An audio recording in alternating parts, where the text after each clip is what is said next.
love the message of this film. I love the song in this film. Amazing job. But I do have to ask, so Black Christmas was originally a cult classic from the 1970s. Yep. What opportunities did you see remaking this for a modern audience? Well, Bob Clark was obviously really ahead of his time, considering that the original was like essentially about abortion rights and domestic violence, Right. and women feeling safe on campus, which is so strange because it kind of feels like today. So we felt like there was an opportunity for this to be brought to a mainstream audience. Sure. And, you know, the original is a cult classic. It's beautiful. Sometimes it might not be as accessible, I think, to some people who maybe need to see that message. And so this was an opportunity to say, like, well, he had amazing ideas. Let's do something a little bit different and then make it palatable and bring it to an audience that might want to have fun. Right, right. You know, fun was kind of our biggest thing, I would say, for that, was keep going back to having fun. Now, what opportunities does it provide having a horror movie set at Christmas time for you?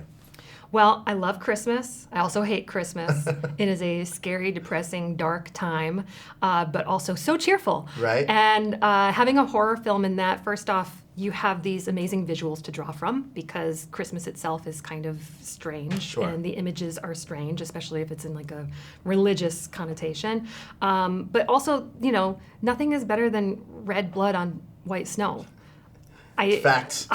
Yeah.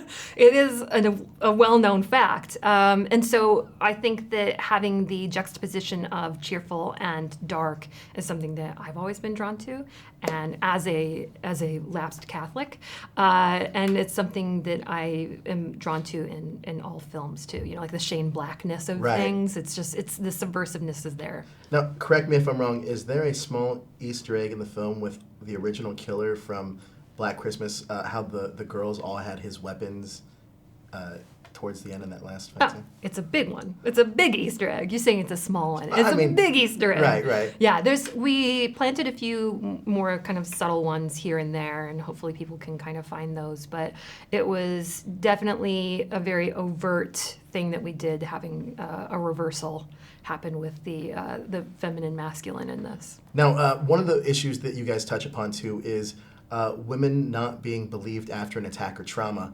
Can you talk to me about how you towed the line between educating an audience but keeping that entertaining?